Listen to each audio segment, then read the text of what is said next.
Welcome to the Immerse podcast. We are your hosts, Dan Ramsden and Alex O'Keefe. Join us and our guests as we dive into real stories of entrepreneurship, health, fitness and self-mastery. No fluff, no filters, just honest conversations that inspire, educate and challenge the norm. Let's get into it. We're at, and it's live. Oh, it's a belter. Right, guys, we're here. It's another episode of the Immerse podcast. This one has been bubbling for quite some time, hasn't it, my mate? It Lee? sure has. Can't take Alex serious enough. Still have to try that. Come on, Can't it's keep game it time now, bro. Yeah, we've got some great guests on today. One of them being our close personal friend Lee Tuck and his awesome business partner Toby White. Welcome to the podcast, lads. Cheers for Thanks, having us. us. Yeah, Welcome. It's been a long time coming. Yeah. It seems right now to sit down and talk about your story, both personal backgrounds, but more recent business ventures as well. So yeah, I mean, Rama, where should we start with this one? It's not often we have two lads sat. This sat is a different dynamic. two humans sat across from us. Yeah, it's usually a different dynamic to this, isn't it? So yeah, it's obviously interesting. Two interviewers, two guests. We'll see how we can make it work. But we've got lots of value to add, so we'll see how we can dance around it. I think we'll start with your both personal backgrounds to find out how we got to where we are today. So, just to round up, this sort of story is going to involve Lee. You've been a professional footballer in Malaysia. You both sort of come together through property, the property business. Now you're in a venture together, acquiring businesses. So, Lee, let's start with you, mate. Let's start with you. Yeah, let's get it going. People that know you well know you're a savage. You sometimes try to keep up with me during a High Rocks race. It's another story, but let's talk about your career, mate. Your amazing career that you spent in Malaysia and other places, mate, during your footballing career. Yeah, brilliant. So How did you get there? Yeah, cheers for having us, guys. Yeah, me and you have gone back and forth a few times to do this podcast, so We we're have. finally here. Yeah, a bit about my background. So I'm a local lad from Halifax like yourself. Played for Halifax as a kid. 12 to 18, did a 1 year pro, got released, and went into playing semi-pro, trying to make it back into the game full-time, working as a tiler full-time. And then an opportunity came for me to go play football in Thailand at 21.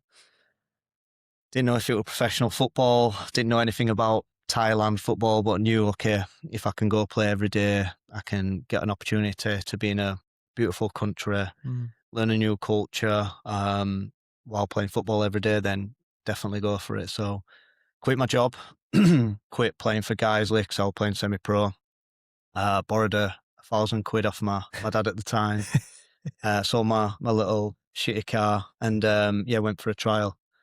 And then luckily for me, it worked out well. Ended up signing after a few weeks. Did you go on your own? Yeah, went on my own, yeah. It's quite a ballsy move at a young age, isn't it? Hold Yeah, on, definitely. wait there. A lot of How people did say this that. come up? How did you get this opportunity to go play in Thailand? Yeah, so a lad who I played with at semi-pro football, I saw he was out in Thailand playing for a club at the time. So I dropped him a message saying, like, you know, how have you got this opportunity to play in Thailand? And he got it through another friend who played, but there was literally no foreigners there at that time. It was just like him and another guy. So at the time, we were professional football, hardly any foreigners there, and went over there. The money wasn't great or anything like that, but it was an opportunity to play football every day. Basically, he got me a trial, and I said, look, you know, if I can get a trial, I'll go. Ended up signing, and it just grew every year from there. So I did 6 years in Thailand, played 1 year in Bangladesh, which were interesting. We can explore that later on. And then I did 7 years in Malaysia. Wow. So over that span, and I played for Malaysia national team. eventually. But over that span, like we travelled to Japan, Vietnam, Cambodia, Bhutan, all related to football, like pre-season tours. So I'm very lucky to travel like all over the country and mainly Asia through football. And then, so in the end, I wasn't a Tyler after going over there. And yeah, it was a great career. Managed to play in front of 80,000 fans in a FA Cup final. And I was very fortunate because obviously there's a lot of good players who don't, end up playing long careers. So it worked out very well for me. Nice. Ballsy move as well. Yeah. To go at a young age on your own and make it work, living a different life, different culture, new people. So no respect for that. You know, everyone always says that to me, but I never get that question. I never get that. I never understand that response. Reason for that is, like, I'm 21. I don't really have anything to worry about. I don't have kids. I don't have a house.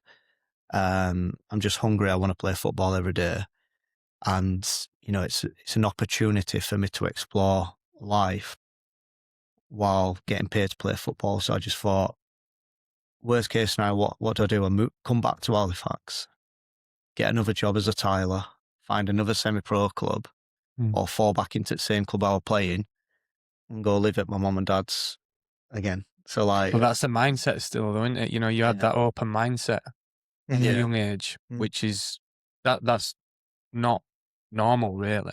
There's usually a lot more fear that's inbred in people's mindsets. You were just more open to explore, which is, if that's a message right there, isn't it? Yeah. It's how we the stories we tell ourselves, the how do we see where we're going to go in life? Obviously, if it was a situation now, maybe I've got a few more things that I'm more attached to. Obviously, I've got kids, family, a roof over their head, all that kind of stuff. Back then, it was just fearless. A young kid who just wants to go explore and make the most of my life and put a stamp on my own like career, really. So yeah, I think I was fortunate because, like I said, there's been other players who are better and other players who've not created that opportunity. And then I've just took that opportunity, and then when I went there, just made sure that I didn't come back after a year. Got my head down, didn't go out as much because obviously, back here, going out getting smashed with lads every weekend, playing as well semi-pro. But just got my head down and just focused on myself, really. Yeah. Did you realise you'd made it when they named a burger after you? Not just the burger, the whole shop. I had to chuck that one in. That one. That's my favourite story. Like, tell us how that came about, mate. Actually. To be honest, I don't have a clue. But there's one of the clubs I played for. They've literally someone's started their own food business, and they've called it like Burger Lito. And then all the burgers are named. I hope it were a decent one. It looks like a really trendy place, mate. I was looking at the burgers yesterday. Yeah. It looked quite banging. Yeah. Have you got a share in that business, or? I might have to claim off him that. The best one. What really touched me was I was playing in Thailand, and one of the teams I played for at the time, they used to have a very good fan base. And then obviously upload photos from the game and from the fans and stuff like that. And someone sent me a photo of a kid who had like the jersey, and then he had duct tape on the back of the shirt, and he put my name on it. So I was like, shit, I need to give this kid my shirt. So I reached out. Anyone who knows this, like, he were only like 7 or 8. Yeah. Anyone who knows this kid, let me know. So literally met him the next game, give him my jersey and stuff. He were over at Moon. Wow. He was there with his family, and I just thought, that's class. Yeah. Because like, you were a bit of a local myth around the area, mate. I'm not gonna lie. In Halifax, I'd never met you at this point. Like, you heard about that lad who was playing non-league and he's gone out to play in Asia and he's a superstar? Like, no, I don't know that guy. I'd like to meet him at some point though. But like, how did it feel making that jump from playing non-league, probably thinking that you might not make it at that point, and then going into that environment and you're like, You're being hailed by the flipping fans, your local hero. Like, how did you feel like that mental shift going across? Yeah, I think it were done like over time. It wasn't like year one, all of a sudden you're a star in Thailand or anything like that.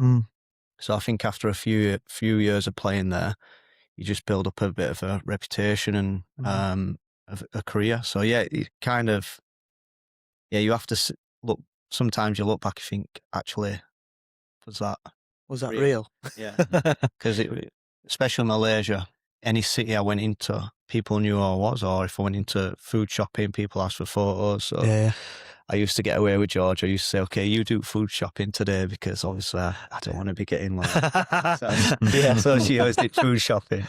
But yeah, I always appreciated that, because at times you can be like, oh, I can't be bothered because people are going to ask for photos, or you're sitting there eating and people will come up to you and want photos all the time. But it was very rarely I felt like that, because I used to think, this is what you wanted. You built your career. People appreciate what you're doing on the field, so you give them time back. So it's one of them, like, it's you don't want it when you don't have it, but when you have it, you don't really want it as much. Well, that's how I felt. But obviously, I've moved back to England now for 3 years, and to be honest, it don't really bother me if I've been like famous or not. But it's just nice to know that people appreciate what you've done like, on the field, because if you're doing well on the field and they appreciate you, you know, okay, I've done my job. Yeah, and that's just makes you feel good, when people appreciate how you played. Yeah, I'm mindful of bringing Toby into the mix now. Yeah. Give us a bit of a backstory. So, tell us a bit about yourself, Toby, and then how have you two joined as a dynamic in business? Yeah, definitely. So we have a lot of these conversations. It's always quite difficult to follow after something like that. No, we're equally as interested in you, mate. Yeah, no. Never mind this lad. No, I think my background in relation to kind of business and things started in school. Didn't really know what I wanted to do. Didn't have much direction. And didn't really fit in with the cool kids. Didn't really fit in with the smart guys. Kind of people actually did call me one of the in-betweeners in school, because I was literally like in between everyone. Which one though? Which in-betweener would you be? Simon, apparently. apparently it's Simon. But I did quite like business. So I was kind of that kid in school. Like in my school, we used to wear blazers. So I used to come in inside pocket full of like cookies and sweets and stuff that sell them to kids. Nice. Yeah. In the breaks. Yeah. So I used to buy them for like 15p a pack and sell them for £1. I was thinking, I'm going to be a millionaire at this rate. Yeah. But obviously, there's only so many times you can do that until teachers start clocking on and all that stuff. So I got into a bit of trouble for that, but it is what it is. And I kind of went through the rest of school not really knowing what I wanted to do apart from quite like business. So I think I went GCSEs, maybe I think a couple of C's and the rest were D's and E's. A levels kind of the same. I think I got an E, an F, and maybe a C. And then I went to uni because I thought that's the thing to do. Didn't really know what I wanted to do. Again, did business. Full-time uni course, 6 hours a week. Apparently, it's full-time. Madness, isn't it? Yeah, and then get pissed rest of the time. Well, literally, I couldn't even manage 6 hours. I was only doing that 1 hour a week. So full-time party. Yeah, literally full-time party. Yeah. Did you get dragged into that then, the party scene and everything? Yeah, a little bit, to be fair. Yeah. I didn't go off the rails. Did spend a bit too much time and distraction away and all that stuff. Then kind of left uni again, not knowing what to do. Ended up getting a job working in Lidl. Can I just stop you there? Isn't it funny how there's so much emphasis wrapped up around the education system and then going on, and sometimes you can still leave it not knowing what you want to do. Yeah, big time. It happens so often, doesn't it? Yeah. And people find themselves like late on. Yeah, and there's a lot of emphasis wrapped around the conventional educational system. Yeah, a lot of people don't really find themselves so young, like what they want to do and things like that. Obviously, you did business at university, right? Well, 1 hour a week. So yeah. Toby's told me many times, like he just pissed it up wall. He wasn't bothered. Wanted to do it, but wasn't really interested. But now we're actually doing business. Like Toby's like on the ball, like extremely hard worker, loves business, really good at it. So it's one of them. Sometimes, even if you're studying that at university, maybe the time is not right at that moment in time. Some people still need to explore and find themselves, don't they? Yeah. Were those lessons, you know, and the education tangible? Have you been able to take that with you, or have you learned more since you left the educational system? Oh, I literally can't remember a single lesson I learned in uni. Okay. Literally. Still recovering from night before. Yeah, literally, yeah. Like, it got so bad at some point. Like I had a lecturer, I think it was sort of 9 a.m. on a Monday. Well, where I lived was like an hour and 20-minute walk or something. Couldn't really afford the bus because I was just wasting money on drink, so I had to walk. And so I left at say 7:30, walked straight to the lecture door, and thought, oh no, I can't be asked, and just walked home. Like just no motivation at all to do it. Then kind of left uni. Like, what do I do now? Ended up getting a contracting job at M&S Bank. Do you guys remember when PPI was going off, sort of just before COVID? Yeah. Kind of processing those claims. So that shift was kind of 3 p.m. until 11 at night. So kind of like the evening shift. But the managers finished at 5. So I was kind of sat in an office of about 600 people, kind of like right in the corner. So no one could see my screen, but I could see the entire office. So you can probably guess what I did. It was just to be. Yeah. Messing around the whole time. So I did the work in the first hour. The rest 7 hours was on YouTube and all that stuff. It's crazy. Yeah, literally, yeah. Looking really interested. And then popcorn out. Yeah. And then some kind of property videos came up and all that stuff, and I thought, right, I'll give this a go. And then that contract finished. So by nature, I think it was like a 2-year contract or something. And then went straight into property for myself full time, and that's kind of how we started it. How old were you then when? That would have been 2019, I think that finished. So I would have been maybe 21-ish, something like that. 21. Yeah, maybe just over 22, maybe. That's still young, isn't it? Still very young to discover that, because I think, especially in the country that we live in, you often hear the story of your early 20s, mid-20s, you're like, late teens to mid-20s, you're exploring, you're dancing with the devil, shall we say, within a lot of terms, alcohol, you know, all them temptations. But to discover that... I know what you mean. I don't either. Different podcast. But like, there's a weird synergy there between you both, where you're 21 years old. Lee, at your stage, you've gone out to play full-time football, and you've discovered that sort of path for yourself at that age as well. Not same age, but yeah. But it's just interesting.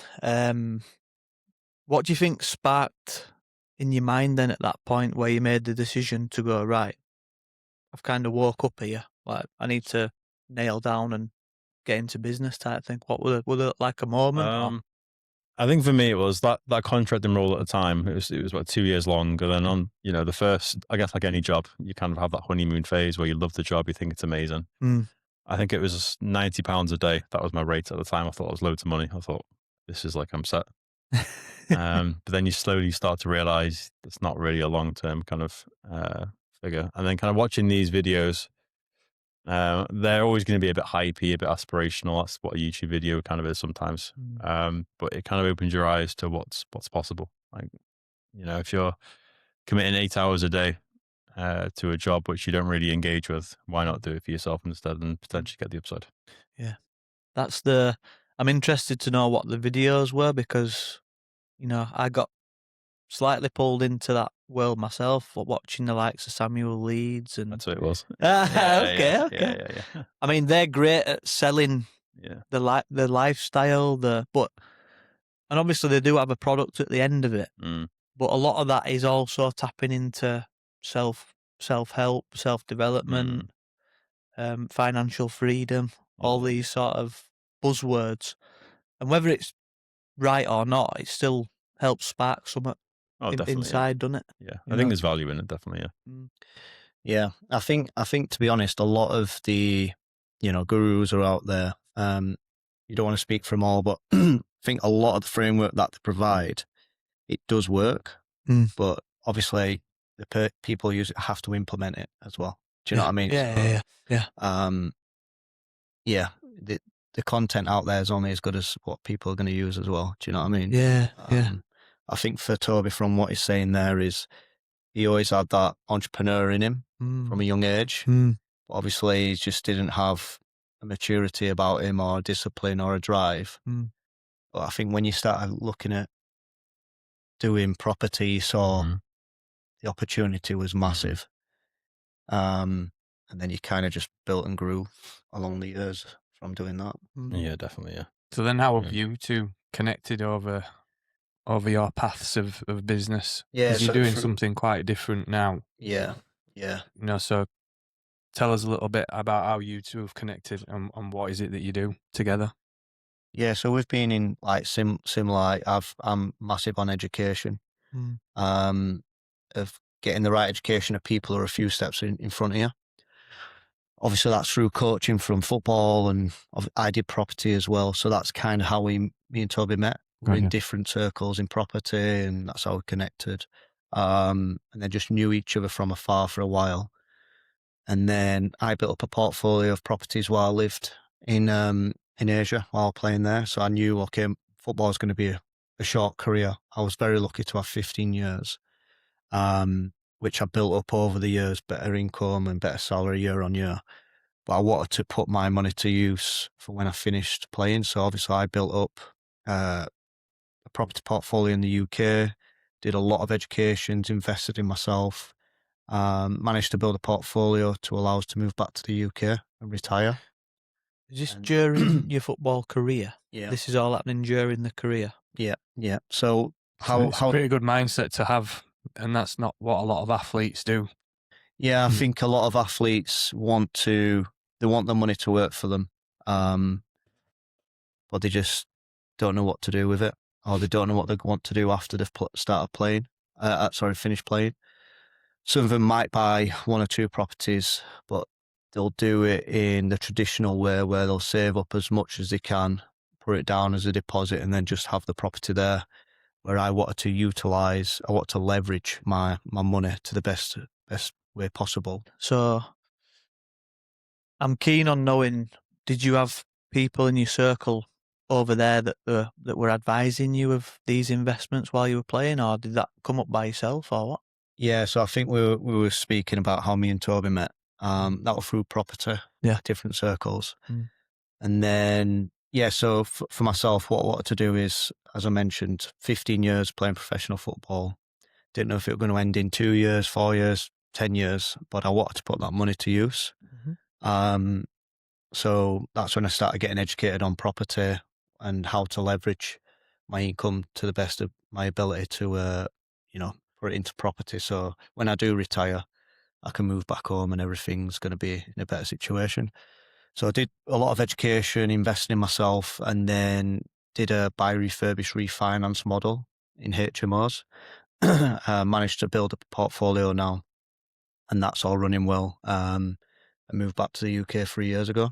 Me and Toby met about 5-6 years ago through property, and then since then we've managed to start buying businesses. So we went from property into business, and built up a good relationship over the years, and now in business full time together. How does that transition happen then from property to business? I'm intrigued by the link there. What closed that gap for you? Because obviously property's a very lucrative market to be in. What made you want to transition to where you are with this? Yeah, go on, you take this one then. I think there's kind of pros and cons to business and property. So property is, it's a great kind of wealth creator and wealth builder, but it's not very liquid. There's not many things you could do to a property. Maybe you could extend into the loft or build an extension on the back, but once you've done those things, you've hit your ceiling. Excuse the pun. Yeah, literally. Yeah, literally. Yeah. Yeah. With business though, you can add more customers, you can scale, you can franchise, you go to different locations, you can attack different markets, you can buy, exit, you can do so many different things. So I think there's a little bit more room to play around in business. It's a different game, but at least I see as business is great for an income, whereas property is better for kind of wealth and long-term stability. Yeah, nice. I like that one. Yeah. I think, go on, Matt, sorry. Yeah, just to touch on that as well.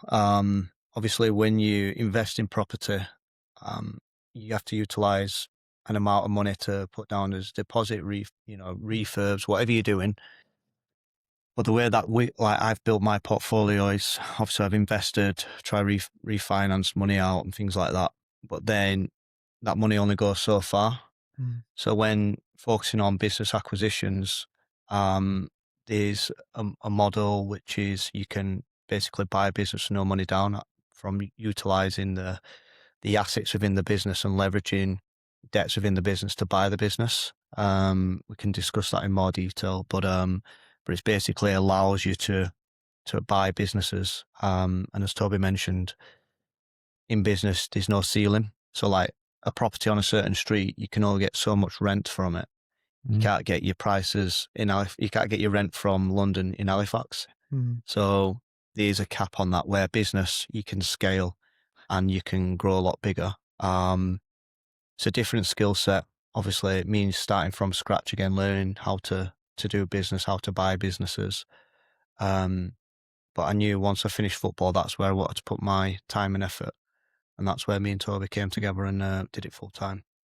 What's the process there in terms, if anyone's sort of sparked by this conversation, what are some of the things that you need to consider? Obviously, you've had to learn something else. You've gone from property going into this.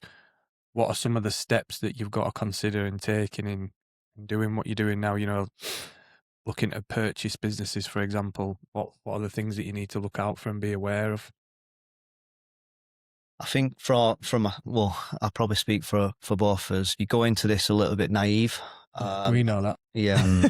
as you do with property, right? You don't know how to do no money down deals, or you can do X, Y, Z with property. You don't know what you're getting into until you get into it. And the thing is, I think we're a bit naive because there's also out there a lot of people teaching, okay, you can buy a business with no money, which is very doable. And we've done it a few times, but it also comes with, hardship of you're leveraging the business to buy the business. So that's the cash flow tightens.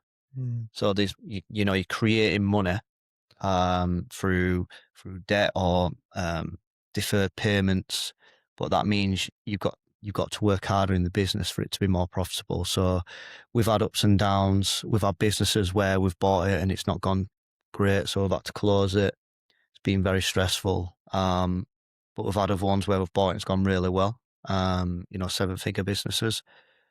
It's not easy. It's extremely hard. And probably that's where like the resilience from playing football comes in, because it's an emotional game, business, as you boys know. It's like these ups and downs. You've got to have that strength mentally to keep going. And we know people who've bought businesses that haven't gone well. We know people invested into getting the education in business to buy businesses, and it's not worked out because you have to get over the barrier to convince and have someone trust you to buy their business. So that's a skill set in itself.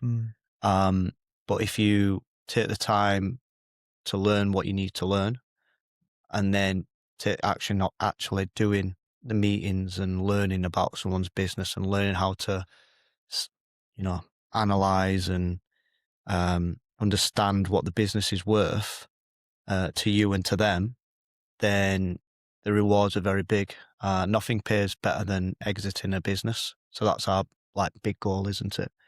Buy businesses, improve them, pay off the debt with over the number of years of buying them, and then exit for 7-8 figures. Hell of a lot of due diligence there. Yeah. Yeah.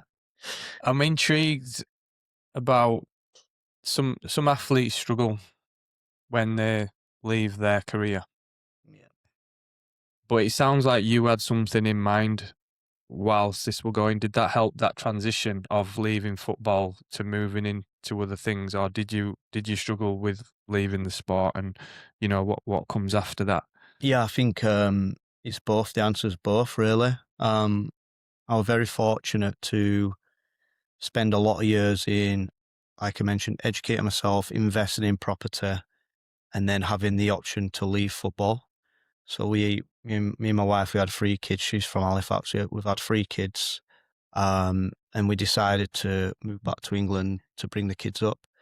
So my career was going great. I was playing for Malaysia national team. I was getting paid a really good salary as a footballer in Malaysia. But we said, okay, we've got the portfolio. What do you want to do in these next 2 or 3 years after we finish? So it kind of built up to what before we left. Did you have a decline in performance? No, literally, well? it was 3 or 4 weeks before I actually left Malaysia, like retired. I was scored for national team. I was like captain of one of the best clubs in Malaysia at the time. I was still playing good and getting paid well, so it wasn't like any reason that. But yeah, I was very interested in property, very interested in business. So it wasn't like, for me, it wasn't like everything. When I played football, my life was football for 15 years. But I was also interested in other stuff on the back end of my career. Okay, what am I going to do after football? I want to do business. I want to learn how to build businesses, grow businesses. So I had a drive for other things as well. But when I moved back to England, obviously you're not playing football anymore, even though I'm doing business full time. I never like regretted and thought I need to go back. Even when times were hard and business didn't go well, I've never thought like I need to go back. That's it. Like I've 100% made the wrong decision. Of course, I had days where I'm like, shit, like I could be just training now, 5 p.m, having my boots cleaned, going, kicking a football around, enjoying myself with lads, getting paid good salary, going home, recovering, going in the swimming pool. Like, it's some days you can feel like that. But I never look back and regret a lot. So it might be an instant moment, but never ever have I felt like that. And that's just because I never regret what I've done. I made a decision for a reason. What was that ultimately?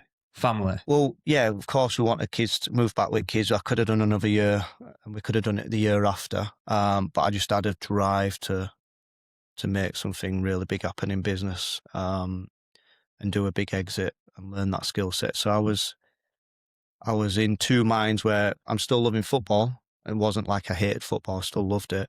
But I had, the next chapter in mind, and I had enough hunger to go for it. So that's why I did it. Nice. Is that the advice you give to other athletes to go out on top?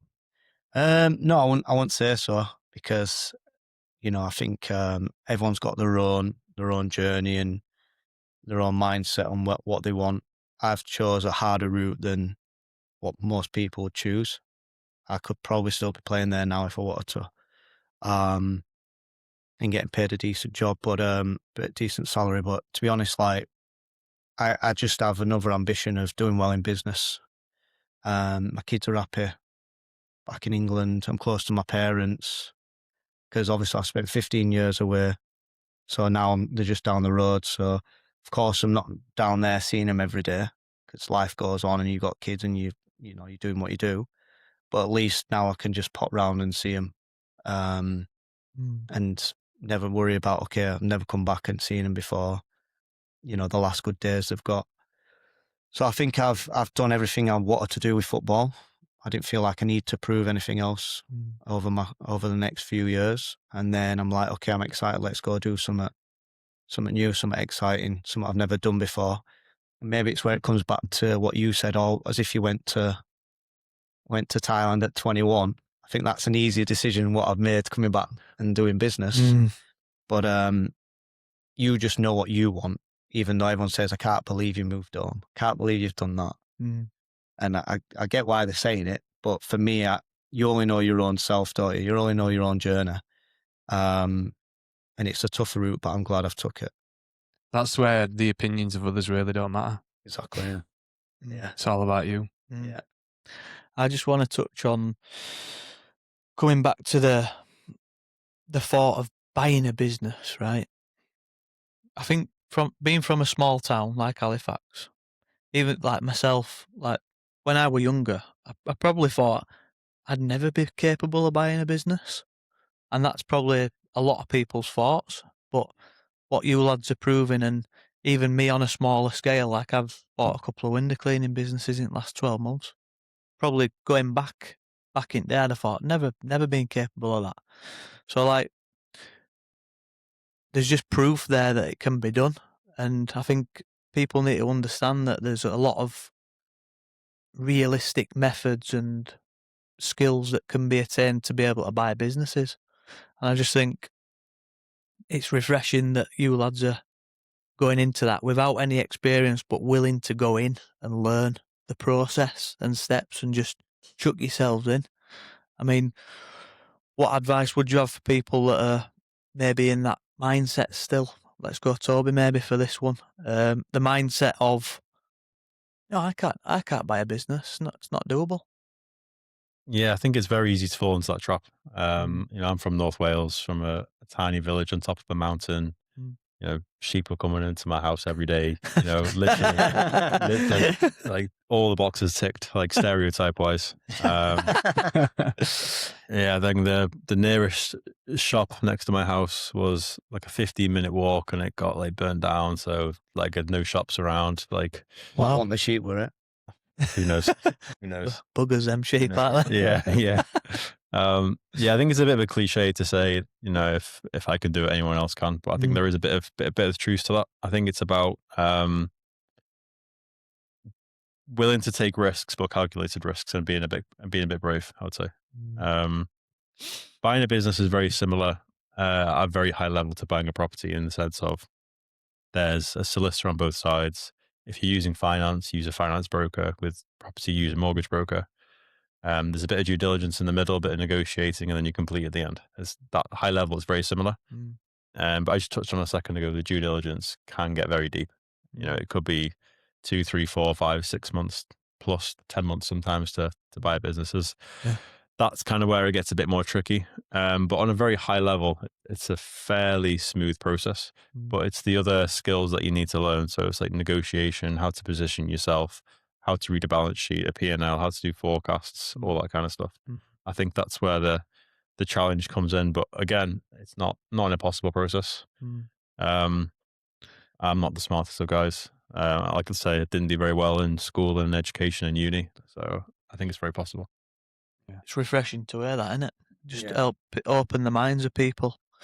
In say a step by step, if someone's thinking of, actually, maybe I could buy a business, what's the first sort of steps where you'd maybe take to, you know, what business should I buy? How can I do it?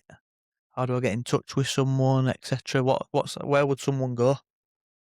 It's a good question. I think the first thing to decide is, am I going to buy a business in a sector that I know about, or am I going to go to something completely different, completely new? Because they're two different paths. If you're, for example, a plumber, you might think about buying a plumbing business. It might make sense. You know the trade, you know the lingo, you know the skills. If you're going to go buy, I don't know, for example, I can't think now. AI company. AI company, yeah, there's completely different skill paths. The process to buy it is going to be the same, but then the next question is, what are you going to do after completion? How are you then going to grow it? Yeah. So if you have very little experience in business, and that's not a bad thing, I would probably recommend to stick with something you know. Yeah. You agree? Yeah, I would say you agree, unless you're buying a business that comes with staff. Yeah. And then, like, we buy businesses, we don't know anything about the sector. Obviously, you have to do due diligence and, like, to the best of your ability, and also having a deal team is super important. Because the thing, like, for you bought the window cleaning business, you know the sector, you don't really need to do too much due diligence because it's very, very straightforward type of business. But if you're buying a bigger business, then there's going to be more due diligence. Is the legal stuff you need to understand. So you need to understand the clients, you need to understand all the accountancy side. So you need a deal team, you need a good team. That would be an asset purchase, so it's a very straightforward acquisition to do. But if you're doing a share purchase and you're buying the business, you need to understand, okay, is there any unforeseens within the company where you need a solicitor to help you? So just to give you an example, we bought a business yesterday. So that's a business brokerage platform. But we're negotiating on another business, which is 100 million plus revenue.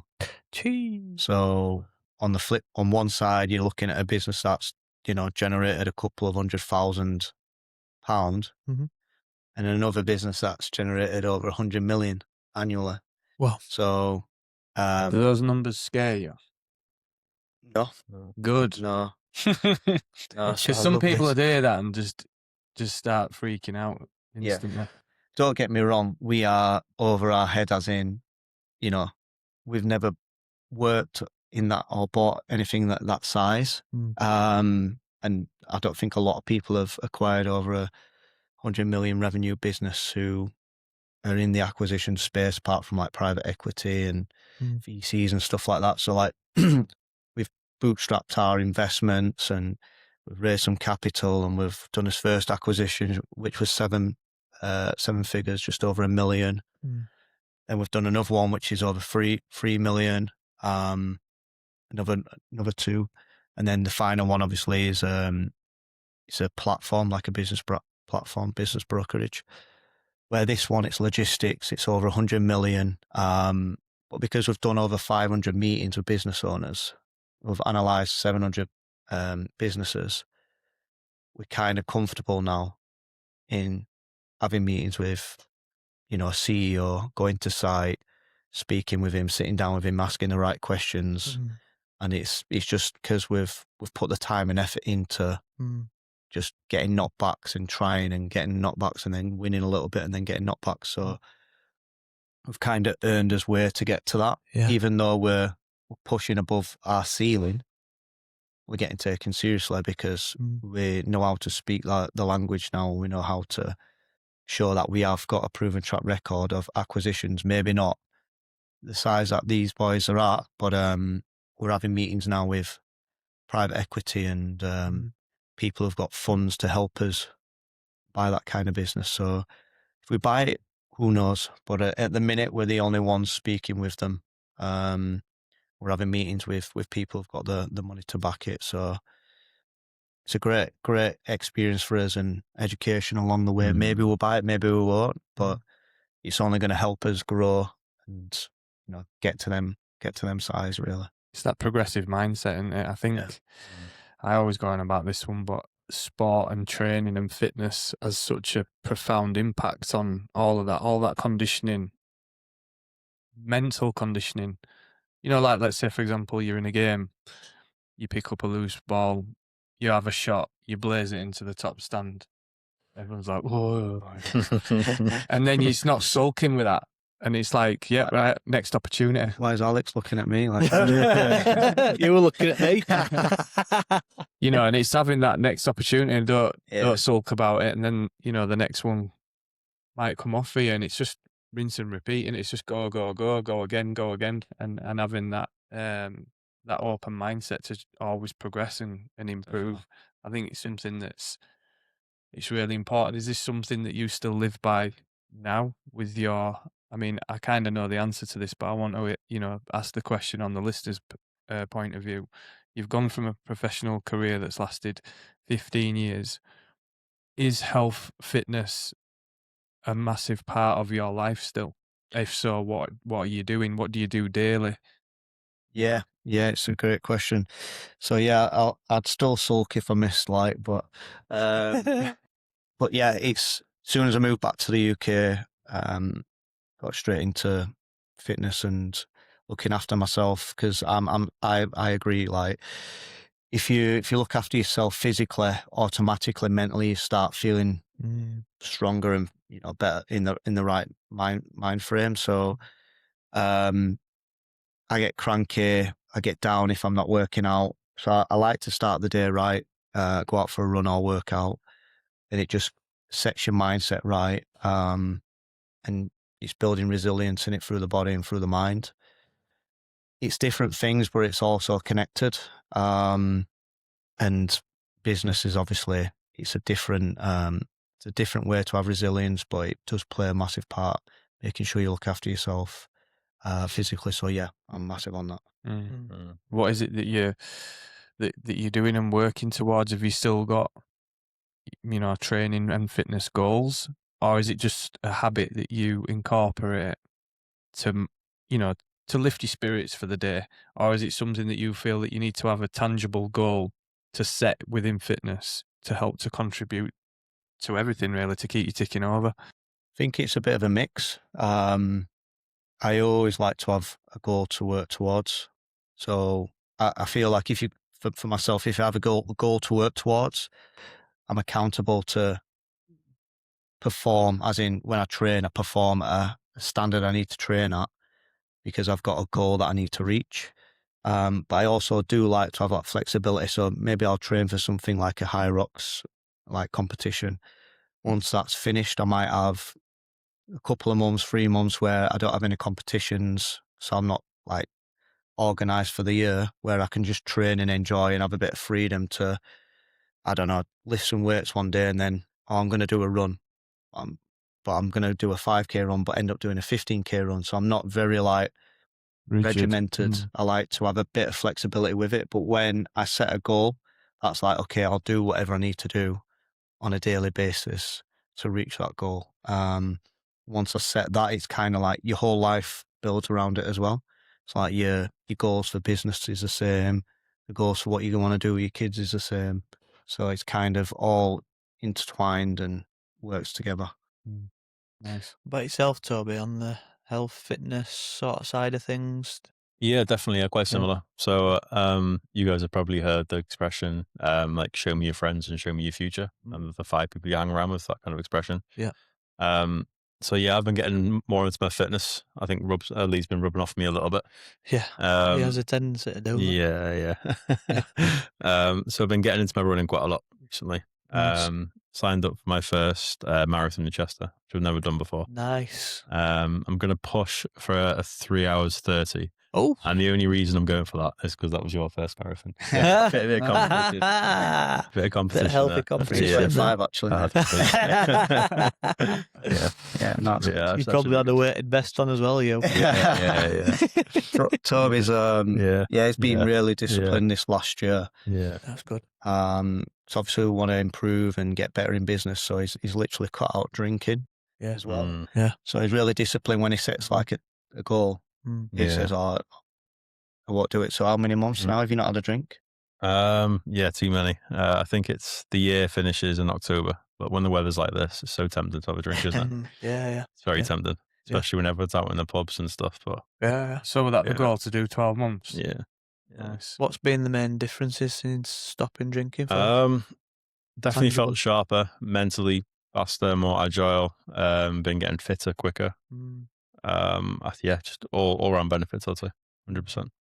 Not as many dips in day to day. Yeah. Well, I feel like. Yeah, definitely. Did you feel like you had a bit of an issue with a drink, or were it just more of a locking in type thing? I think there's a bit of both, to be honest. I think with drink, you can easily, if you have a few drinks, say on a Friday, Saturday night, it's, you say to yourself, it's fine. Monday, Tuesday, but then Wednesday. Monday, Tuesday creeps in, and then it's sort of Thursday, and you think, oh, right, it's Friday tomorrow, I'll have a drink tomorrow. And then before you know it, it's every day, even just 1 or 2. Yeah. It's not good for your concentration. It's not even good for your bank these days. It's not good for your focus. It's just tanks your sleep. Yeah, big time. And then next day you eat crap food, and it's just. I think because we was like we work on site together. One of our businesses is in Portsmouth, so it's obviously quite a trek. Yeah. Obviously we'll work late, and then we'll say, okay, should we just have a couple of beers, and then we'll do that. We'll have anything next night, and then next night we'll have a couple more. That might be 5, and then we'll be drinking every other day while we're on site and stuff. So we knocked that on head, and you've knocked it on head for good, haven't you? Yeah. Good. What's the plan there then? Are you wanting to see it through, or are you just going to get to that milestone and sort of readdress? I guess if you've done that long as well, your mindset will have completely shifted by that point. Oh, the desire and the need to do it completely changes, and it's a lot more control in it. It's not like that's controlling you; you've got control over it. Yeah, it's the way it's going to work out is just pure chance coincidence. The day of the Chester Marathon is literally month 12. Okay. So it's kind of, do I have a Guinness after the race? Pinnacle. I don't know. but I've completely lost interest in drink now. Yeah. The first couple of months was hard. It's habitual, isn't it? Yeah, that's it. Like, when the sun comes out, like Christmas Day as well. That was hard. All that stuff. Yeah. But yeah, I completely lost interest now. Don't think about it at all. Yeah, I think it's when you get past that initial phase, you start to think about it quite logically. It's like, well, I'm paying £5, £6, £7 for a drink now of poison, and the next day you feel like crap. Like, why would you do that? Yeah. Logistically. Yeah. Yeah, literally. Yeah, really tough here. Yeah. Don't make sense, does it? Yeah. But obviously, we've spoke about it quite a lot because I've not had a drink for 4 years now. Oh wow, nice! But, Congratulations. But I'm never one of those that's like, no one should drink, fucking asshole, you know. But it's personal to everyone, isn't it? Yeah. It's like I think for me it was like the process of developing the self, and you're like asking questions of, should I do this? Am I relying on this? You know, is it a part of my character? All that shit. And then eventually you just end up feeling, you know, doing what makes you feel good most of the time. You said, I know, Lee, you can still have a tipple, you enjoy a tipple, and I think that's mint that you can do that. And if you feel good and you can still operate at that high level that you do, who's to fucking say it's a bad thing? Yeah, exactly. You know? Yeah. I'm going to throw a spanner. And you as well. Well, on that, I drink more frequently. Oh, okay. Fair enough. Whoa. So yeah, let's just throw that one in. So what I would do, this is a bit of a character defect of sort of coming from a rugby background, and it's insane culture. You know, everything's aggressive and hard. You know, the way that you train, the way that you drink, everything's just go hard, and that becomes part of a bit of your identity. So I would go through months of having a massive, I'd have a massive bout of binging, then feeling shit about it, you know, losing my wallet, losing my keys, be a fear of what did I say to that person, and then thinking, I'm falling out with job, and then do 3 months of living like a monk, and then go binge again. Yeah, I'm same. I've been similar to that. So what I have tried to do to combat that part of myself is, I know that I've got the discipline to not drink because I can do that. I can turn that on whenever I want. Whenever I set a goal, that's what I do. If I set a fitness related goal, that's me. I lock in, and the first thing that goes is alcohol. But then it's just the day-to-day living of life, just to curb those that little demon that's still inside me, because he's not going anywhere. He's still there, right? I will just have a cup and I'm taming it, and then I'm like, and I can leave it there, and then that's it, and I've got a bit more control over it. So that's my reason for doing that. Yeah. And that's why I do what I do, and I feel like I'm in a better place and position, and I have a better relationship with it because of it. If I went down Al's Street, I would go loco at some point. If you went to Ibiza and you didn't even touch a drop of alcohol in Ibiza, I would go. That was the insane. ultimate test. That's good going. Yeah, I would go literally insane. Yeah. And then I don't know what I would feel like after that. Well, I kind of do. I've learned from it, but it's all about learning yourself, isn't it? Yeah, definitely. And what works for you. What's What's your take on it? Yeah, I'm saying, like, if I didn't touch alcohol at all, I'd just be bored. Like as in, I feel like I can't have a drink. But where I'm like, okay, I don't need a drink, but I'll have one every now and then because it's sunshine, it's beer garden, or everyone's doing X, Y, Z. Go to a beefer and have a drink. So I don't really drink that much anymore. But I was at a point sometimes, like, obviously moving back, and as we mentioned, my choice, I'm happy, I'm doing what I'm doing, but there's still an identity to being a footballer. So I'm not training every day. You don't get a dopamine buzz of like training and playing all the time. So sometimes I'm like, I can have a drink because I'm not really training for anything anymore. So I went through periods where I'll have a bottle of wine, and it's just a bottle of wine with a meal and the missus. And then next night I might have a couple of beers or a few other days. And then it gets to a point where, like, I'm drinking too much now. I'm drinking 2-3 days in a week. And I'm drinking at weekends. So I went through that phase as well. But yeah, at the moment, like, I'm happy just having not every weekend, but some weekends, like I went out last weekend till like 3:30 morning. And I was like, that was way too much, because I was out from 12 p.m. Oh, good shift. on like 2:30 morning. Good stuff. For a good shift. But that's like a rare occasion. Yeah. But I had a good night. What does that do mentally post-event? Like next day, Yeah. I wasn't too bad, to be fair. Are you all right? Yeah. You happy not with too it? bad. Yeah. That's good. That's good. All That I can remember of it. But It's 14 hours, isn't it? That's a good. It's a good shift, that, mate. to be fair, I thought I was going to feel really, you know, when you wake up, you're like, this is going to be so bad. But I want too bad. No. Because it's weekend as well with kids in it, so you don't want to feel bad. It was my birthday as well, so. There you go. But yeah, I just like the freedom of like, okay, I might have a drink every now and then. yeah, Might that's not. a nice place to be. Yeah. So yeah. I think you were going to ask. Were you going to ask something there, Toby? Yeah, out of interest, what made you stop drinking 4 years ago? God, I'll keep it short, because there's a full episode there. I used to lean on alcohol in a negative way, Okay. because I used to try and fit myself into a group of people that I didn't necessarily belong with. So I used to use it as a tool to lubricate myself. And it were kind of my identity again. You know, people used to say, is Al coming out tonight? You know, and I used to know what Al they were talking about. The fucking wild guy that's fucking doing vodka through eyeball and, you know, all that type of shit. Yeah. So it was more of an identity thing with me, and probably the self-development, and then it was like regaining power back over that. Like, it used to have a hold of me. And I'm like, no, you're not in control anymore, mate. So that was for me. Then I've just not felt the need to just go back there anymore. So Fair enough. that's everything's personal, isn't it? Personal journey. Yeah. You had a good time in a B40 anyway, mate. Oh yeah. Oh, absolutely, yeah. We stayed at Ushuaia Hotel, me and the missus, delayed honeymoon. So yeah, Go every week if you're not drinking a B4. Save loads of money, won't you? Save some money, yeah. Yeah, mind you, waters are still expensive there. Yeah. €10 for a bottle of water. Yeah. But yeah, well, we've delved a bit deep there, haven't we? That's what we like to do. Maybe just bringing it up to the present day then, lads. So the business that you have now, you're acquiring businesses. Like, where do you want to take this as a business? Have you got a name for the business? Where do you want to take this going forward? What do you see the next sort of steps being with it?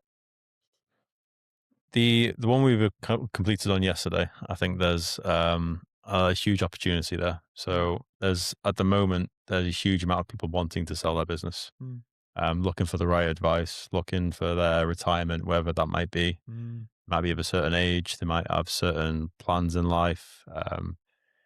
But the market at the moment, in terms of people helping to sell businesses, in our opinion, could be improved, if I'd say. Yeah, I think there's an opportunity for us there. We've done a lot of meetings, like I said, 500 meetings with business owners, and a lot of them have come through business brokers.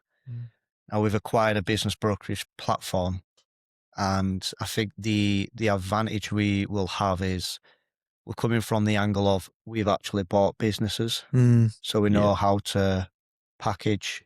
Say a business wants to be sold, an owner wants to sell his business, we'll know how to package it in the right way.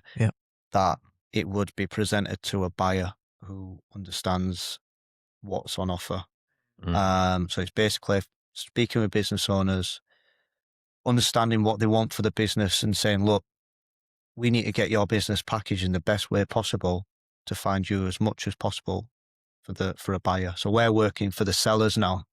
Instead of us, you know, coming from an angle of a buyer, we're coming from the angle with that understanding, but representing the sellers.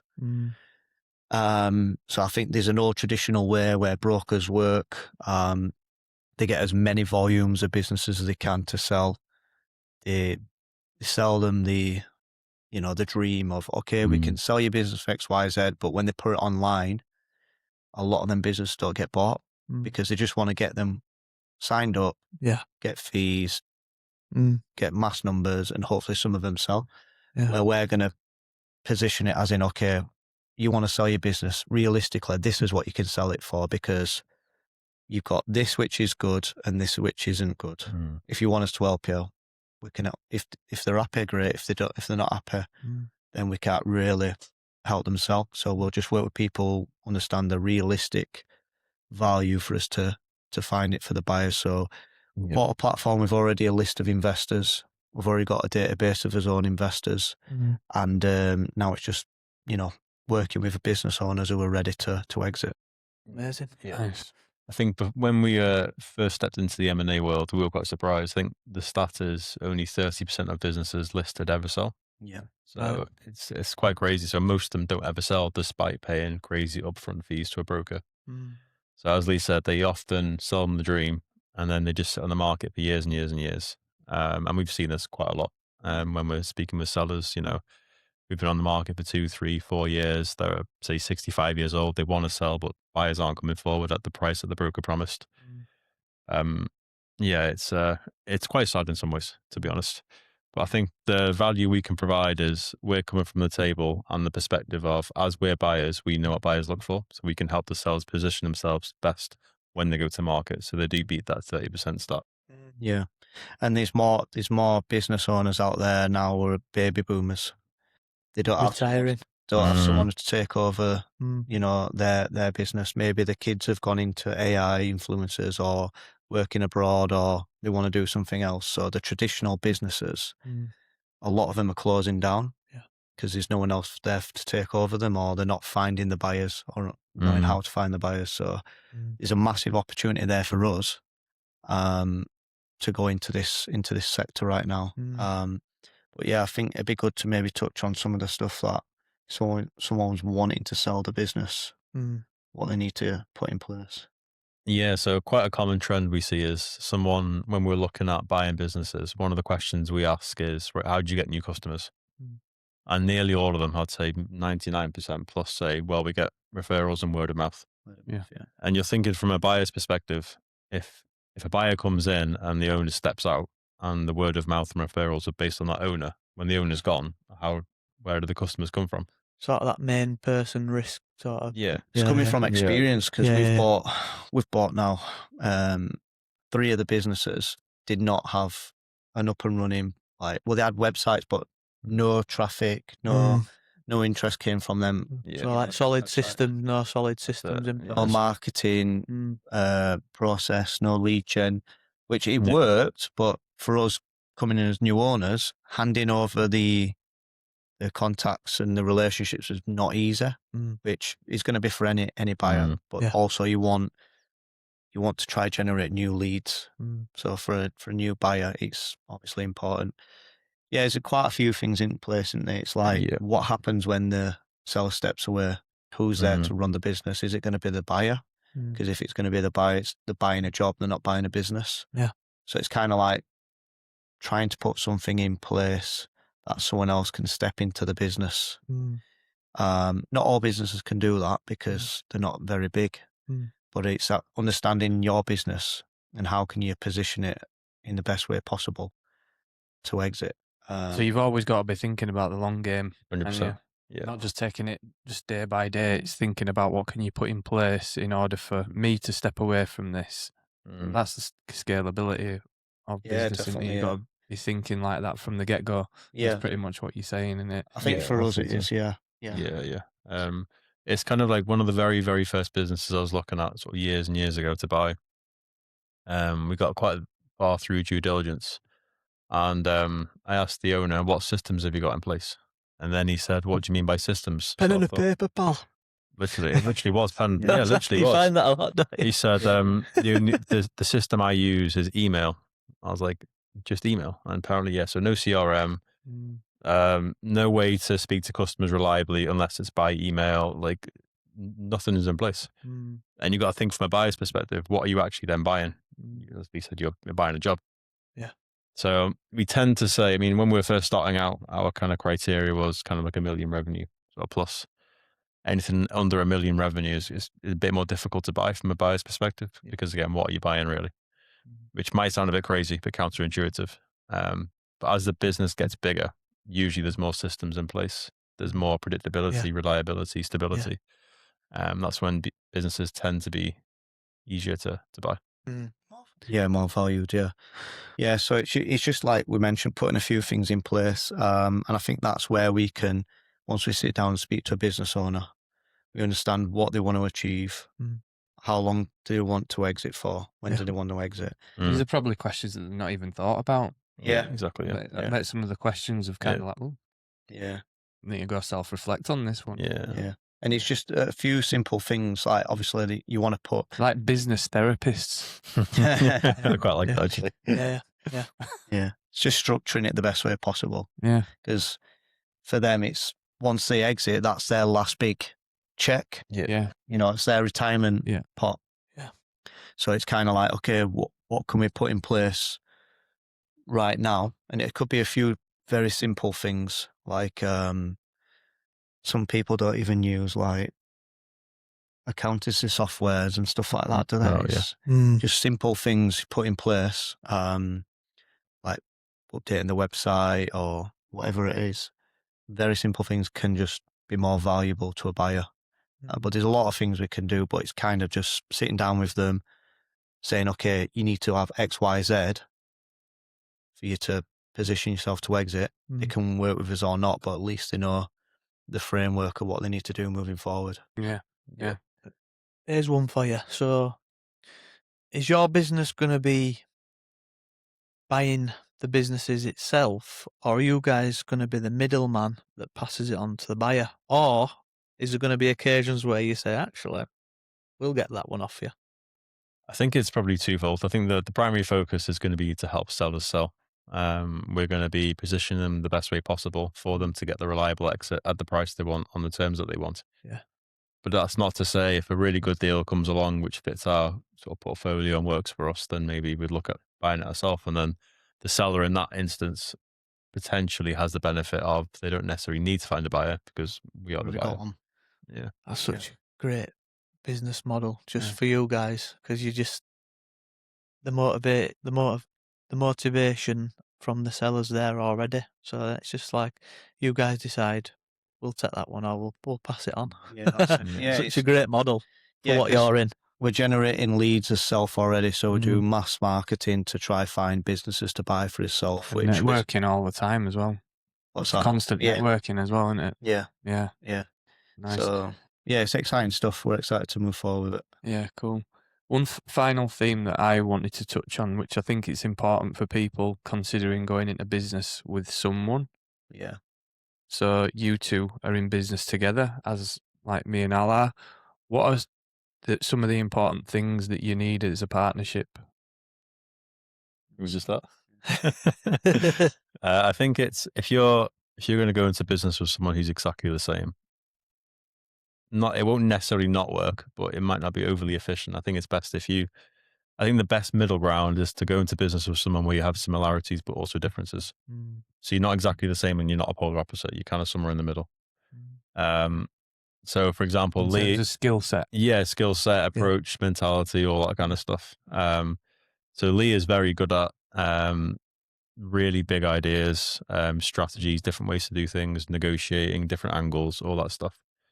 Whereas I think my skill set is a little bit more of if I've got a task in front of me, especially if it's on the computer or something, I can just execute it really quickly. Operationally focused. Yeah. He's very good at executing what we need to do. And we've got different temperaments as well. So like through negotiations and stuff like that, he's very patient. Come across the right way where I can sometimes be blunt and just to the point. Bad cop, good cop. But sometimes it just... We nearly received some of that earlier, didn't we? with the coffee. Gets it quiet though, doesn't it? Ripping all the table, aren't you? Biting knuckles. Yeah. So there's also the thing is you need trust, don't you? That's the big one. So like we've obviously, as you mentioned, you have honeymoon periods earlier today. When everything's going great, it's all great. But when things hit the fan, shit hit the fan. Yeah. That's where the test happens. So obviously we had his first business, didn't go to plan.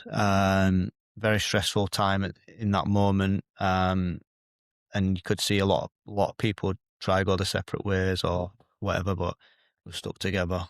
Got through that. Why? Yeah, why did you choose that? That's a good one. Why did you choose to stick together after that? Because we value each other. We're in this for the long run. We're not here to just test it and see if it works. Like I said, we trust each other. We like working together. We see the value in each other. And obviously it's a bit business partnership, but we're like brothers. Like we're proper close, aren't we? It's like 6 or 7 calls a day, isn't it? Oh yeah. About all sorts of random stuff. Yeah. So yeah, if it goes well or not, we've just worked through it. And we've said this many times, like, it was like, when things are being hard, like, I would not want to be in this position on my own now. Yeah, like, you've got each other, like, he's down, I'm picking him up, I'm like a bit low, he's picking me up. And then we're just like working his way through stuff, talking through stuff, the problems. Okay, how are we going to fix this? What we're going to do? If you just have them conversations with yourself, very difficult. Very lonely place, man. Yeah, very lonely place. And you don't want to take that home and, you know, put that stress on your family, do you? Yeah, exactly. So, like, obviously you can discuss certain things and go back and forth with your wife, but she's not in the business. So for us, it's like, okay, this is not great. We need to sort this out. And for us, like, we like to talk through it. Filter through the issues to get to where we need to get through. So, yeah, it's been, like, we've managed to buy 4 businesses. We're negotiating on £100 million business. We've done, 500 meetings. Doing them 500 meetings on your own can be very boring because you're repeating the same questions. You're having the same kind of conversations with the sellers. But then it's kind of like, if we do it together, we can have a laugh as well. So we'll go through it. We'll say X, Y, Z, that coordinate goes to, well, this person, whatever, or that's a good business. Bounce off each other, excited about it. It's so important, man. Yeah, we're just have good time as well, don't we? Yeah. Even though when times are shit, you still like, get through it and have some fun. So, trust is a big one. You want to like the people you're working with. We're here for a short time, so you want to work with people you like. Yeah. And then you want to see value that's added to you and to them when you're working with someone. So they're probably like the 3 main ones, I'll probably say. Amazing. Nice. Well wrapped up. Love it, lads. I just think you're destined for greatness. I think you're already great. Toby, I've just met you, but I think you're already great. I know you're great. But really appreciate you coming on, lads. I'm really excited to see where you take this mission of yours, and no doubt you're going to succeed. Cheers for having us. Thank you. Thank you for today. Appreciate your time, boys. Where can people find you before we go?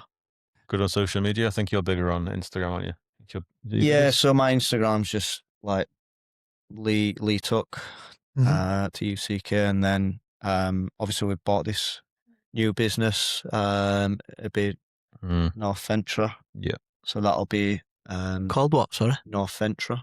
North Ventra. Yeah. Cool. So that'll be new website up where people can get any information if they're interested in selling the business. And the social media platforms will be on there as well. Yeah. Your Instagram. My biggest would be LinkedIn. LinkedIn. LinkedIn. Yeah. Toby White. That's it. Yeah. Right. Get in touch with the lads. Brilliant. Cheers. Thank you. Cheers, boys. Thank you, boys. Cheers for listening, everybody.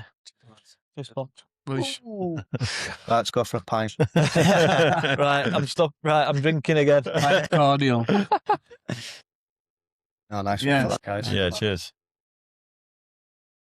Sorry to interrupt this amazing conversation. We've just got a quick message for you. At the heart of this podcast, Dan, is human connection. It sure is. And now, it's amazing for us to say that we also build fully bespoke saunas from design, build and install that also promote the exact same thing, mate, human connection. There's a theme here. There is. And all built to last, like we just keep saying. We wanted to provide products that last a lifetime, not just for a matter of months. Yeah. That's exactly our ethos and our message. So we wanted the products to match that, and they are the highest quality, the highest form of timber, the best quality heaters, and tempered glass to suit. Wow. We've not spared expense there, mate. If you're thinking of upgrading your space, whether it's your home, business, studio, wherever you can fit a sauna, basically, we can build it for you. So visit us website on immersesaunas.co.uk and we'll take it from there. We look forward to building your dream sauna shortly. Oh yeah.